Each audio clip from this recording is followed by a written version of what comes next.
Hey folks, Ryan here with a quick unboxing video of the latest gadget, the Amazon Echo.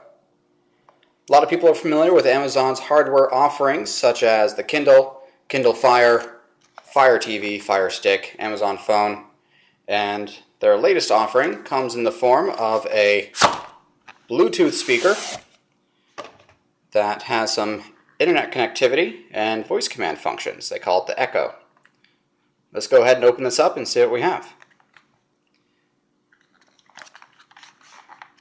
Very classy Amazon black box. This is the standard packaging for most Amazon products.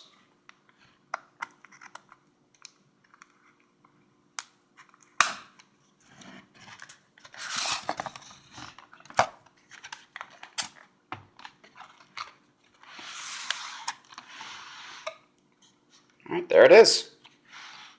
Not a whole lot to the box. Most of it's taken up by the speaker itself,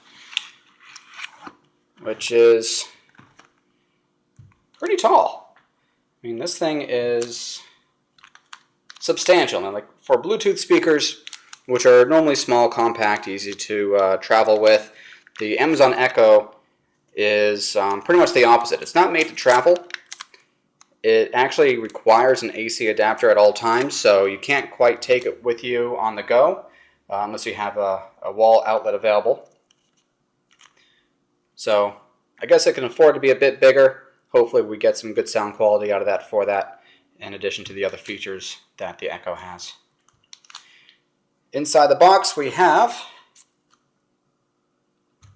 some basic instructions about the Echo. And in the side compartment here we have a few things such as a little remote. Looks like a black version of a Apple TV remote. Pretty simple.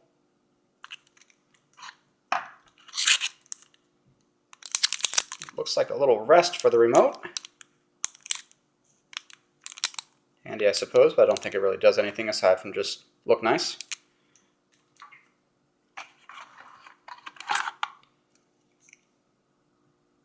Standard wall adapter terminating in some kind of pin, probably proprietary for Amazon. A little bit surprised to see that this does not use the usual micro USB connection that a lot of technology these days use. And it's a 21 watt adapter, you can see in the paper there.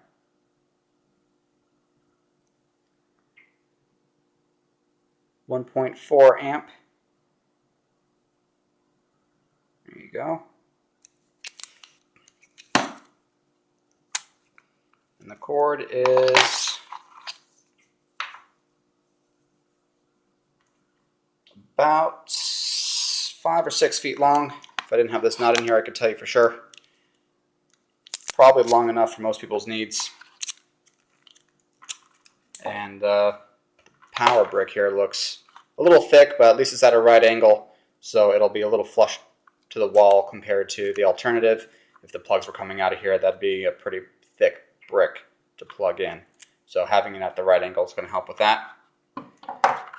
And finally, 2 Amazon basic AAA batteries to go with the remote. Let's see if there's anything else in here. Nothing there. Instruction booklet here. Looks like it's going to cover the basics along with a few commands. So the cool thing about the Echo is it's a smart speaker, or it can at least understand spoken commands, similar to the Moto X running Android. You can talk to it and ask it what the weather is and what the latest sports scores are. The Amazon Echo does similar things. So here are a few sample commands here, such as what's the weather like, adding things to your to-do list, setting alarms and reminders. Looks like it's got some fun facts, settle any trivia disputes. You can ask it how tall the Space Needle is. And of course, being a Bluetooth speaker, this thing's going to excel at playing music. So you can play certain sound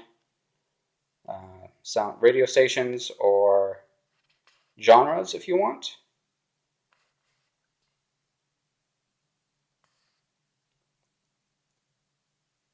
It's probably good to assume that this is going to hook into your Amazon library. So any music that you have through Amazon should be available through the Echo. Although I was just reading online that they've enabled a couple extra features such as Pandora streaming and a few other things. So it looks like they're continuing to improve and add functionality even though this device just came out. Pre-orders for this came out in January this year, and this just arrived on my doorstep today. So they're already updating it and adding more features, which is a good sign.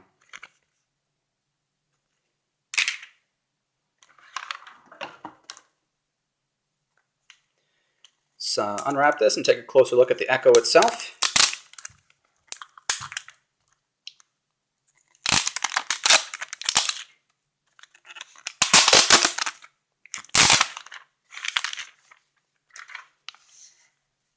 All right, the whole thing is encased in a matte black finish. Feels like plastic. Oh, and the top here turns. You can't quite see that on camera, I'm sure, but believe me, this is turning. Probably for volume adjust. Speaker holes go all the way around. There's no gaps or empty spots. Underneath, bit of a rubberized foot on it, so it's not going to slide around anywhere. A hole in there for your power adapter. Little space inside, probably to coil extra cable, which is nice. Reset pin on the back, and a pass-through for your power cable. On the top, we just have a couple buttons here. We have what I would imagine is the on-off button, and a mute button, and your speaker, your microphone. So one of the things about the Alexa, or the Amazon Echo, which you can call Alexa, or you can call it Amazon. It has a keyword to trigger all its voice commands. So you can say, Amazon, what is the weather like today? Or you can say, Alexa, tell me the weather. In your companion app, which you install on your smartphone, you can decide which you want to call it.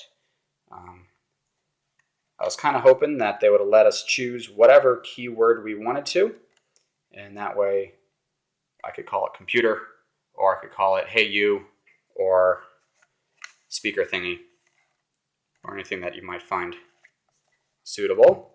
But we only have 2 keywords for now, and I think that's fine.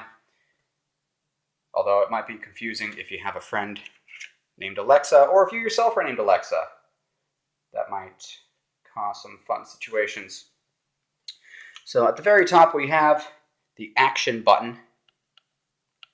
No real definition of what that does. I assume that the instructions will refer to it a few times.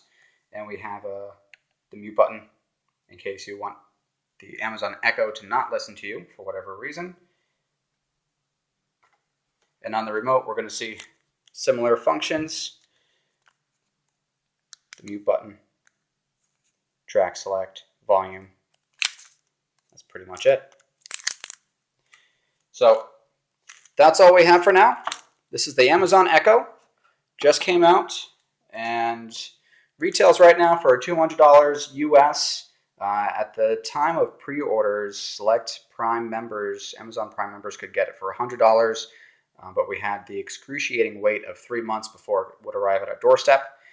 And let's hope it was worth the wait. I'm going to play around with it for a little bit, come back with another review, let you guys know what I think. And if you have any questions or comments in the meantime, feel free to leave it below. Thanks a lot.